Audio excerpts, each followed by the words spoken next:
حضرت شفیق بلخی اور حضرت ابراہیم بن ادہم رحمہم اللہ کے درمیان سچی دوستی تھی۔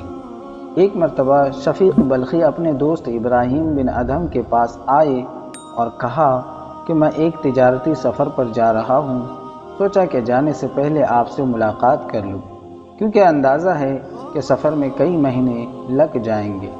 یہ کہا اور حضرت شفیق بلخی سفر پر روانہ ہو گئے، لیکن توقع کے خلاف چند ہی دنوں میں واپس لوٹ آئے، اور جب حضرت ابراہیم بن ادہم نے انہیں مسجد میں دیکھا تو حیرت سے پوچھ بیٹھے، کیوں شفیق اتنے جلدی لوٹ آئے؟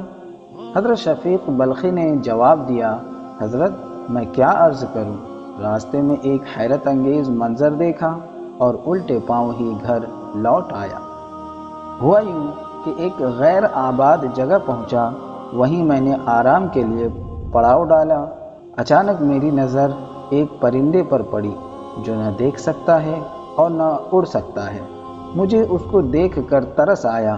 میں نے سوچا کہ اس ویران جگہ پر پرندہ اپنی خوراک کیسے پاتا ہوگا۔ میں اسی سوچ میں تھا کہ اتنے میں ایک دوسرا پرندہ آیا۔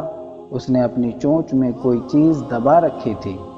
اس نے آتے ہی وہ چیز معذور پرندے کے آگے ڈال دی اور معذور پرندے نے وہ چیز اٹھا کر کھا لی۔ اس دوسرے پرندے نے اس طرح کئی پھیرے کیے، بالآخر اس معذور پرندے کا پیٹ بھر گیا۔ یہ منظر دیکھ کر میں نے کہا، سبحان اللہ، جب اللہ تعالیٰ اس ویران و سنسان جگہ پر ایک پرندے کا رزق اس کے پاس پہنچا سکتا ہے تو مجھ کو رزق کے لیے شہر در شہر پھرنے کی کیا ضرورت ہے؟ چنانچہ میں نے آگے جانے کا ارادہ ترک کر دیا اور وہیں سے واپس چلا آیا۔ یہ سن کر حضرت ابراہیم بن ادہم نے کہا، شفیق تمہارے اس طرح سوچنے سے مجھے سخت مایوسی ہوئی۔ تم نے آخر اس معذور پرندے کی طرح بننا کیوں پسند کیا جس کی زندگی دوسروں کے سہارے چل رہی ہو؟ تم نے یہ کیوں نہیں چاہا کہ تمہاری مثال اس پرندے جیسی ہو جو اپنی پیٹ بھی پالتا ہے اور دوسروں کا بھی پیٹ پالنے کی کوشش کرتا ہے؟